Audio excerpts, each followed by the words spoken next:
So guys, so nandito tayo ngayon sa intersection ng Express Road papuntang Subo. Papakita ko sa inyo. Nandito tayo sa entry ng Gavianes.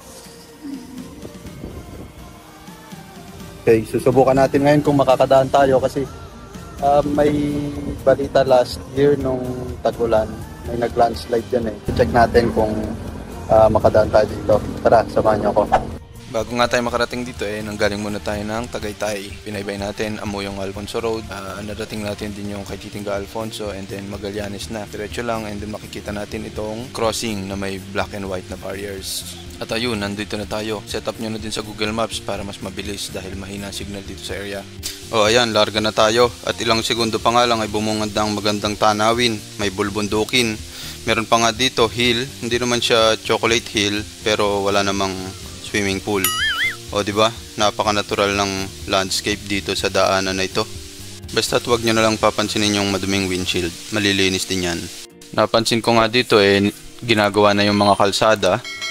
Ayan kaso puro mga bato pa. Hindi pa pwedeng gamitin yung dalawang linya. So ngayon isang linya pa lang. Tsaka ito, hindi ko alam kung quarry ba to o basta pang tambak lang nila yung lupa. Pero ang ganda, parang pang movie yung setting. Ayan tingnan nyo. Yan, mabalik tayo dito. Yung tulay, 2 lanes pa lang. Yung iba, 4 lanes na. Pero may mga part na doon sa may mga construction pa, ang daming bato, hindi pa nagagamit yung ibang linya.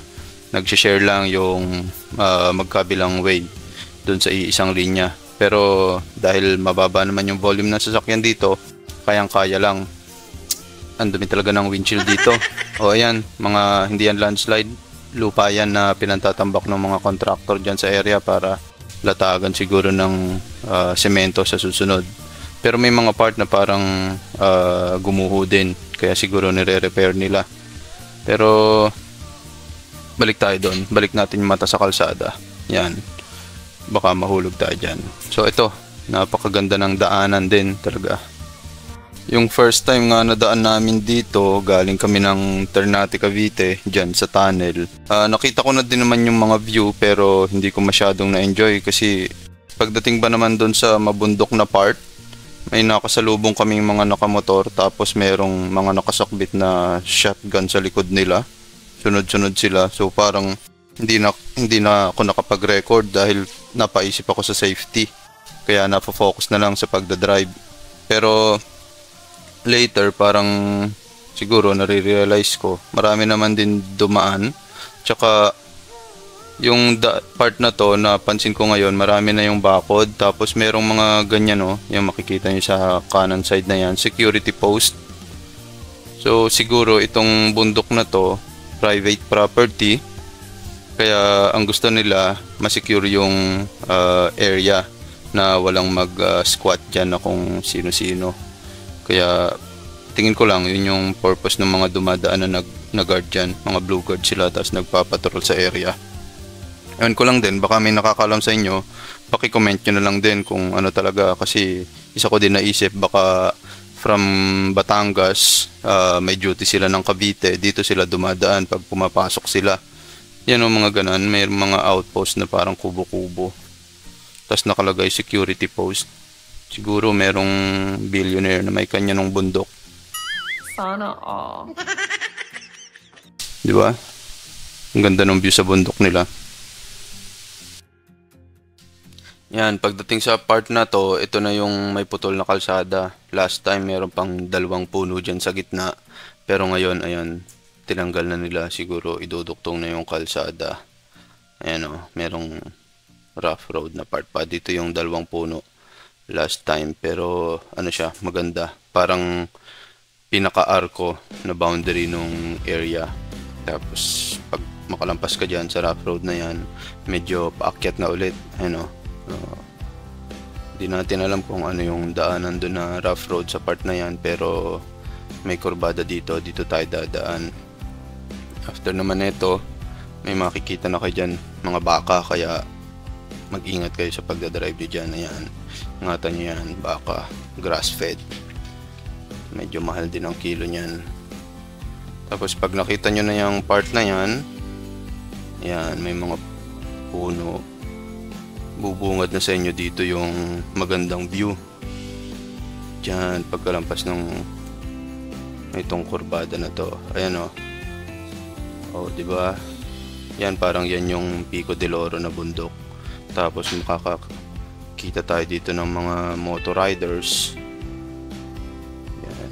Ang ganda ng view dito, parang parang kang nasa siguro sa Benguet na part yung view, o kaya pagka nagagawi ng mga area ng Nueva Vizcaya, parang ganun yung mga bulubundukin.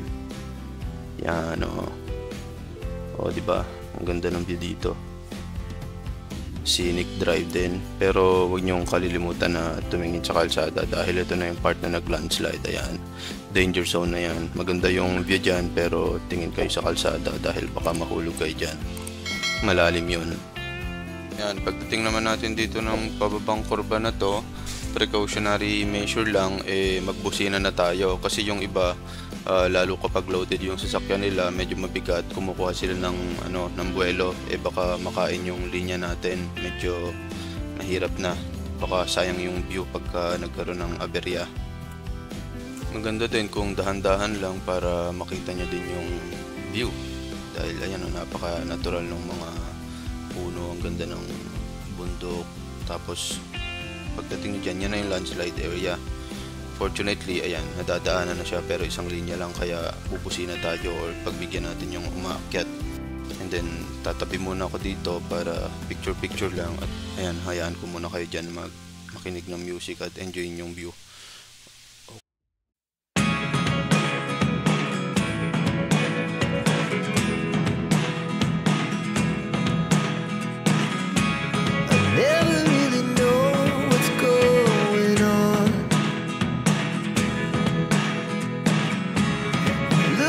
Sometimes like all you want to do is run.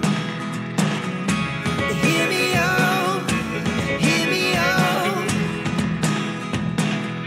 It's all the things you never show.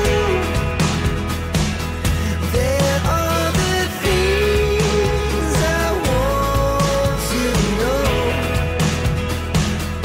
Secrets start in your heart so slow. But if you don't wanna tell me now, I can't. Balik tayo sa kwento. After nung landslide part na yan, konti na lang, dire-diretsuhin nyo lang, makikita nyo na din yung tulay na to. Pag nakita nyo yan, kanan na tayo dyan. Tapos ang labas na nyan doon sa Look, Nasugbu Ternate Highway yon. After nyon, konti na lang, pwede na kayong mag-beach. Ako, ikot muna ako, balik na ako pauwi.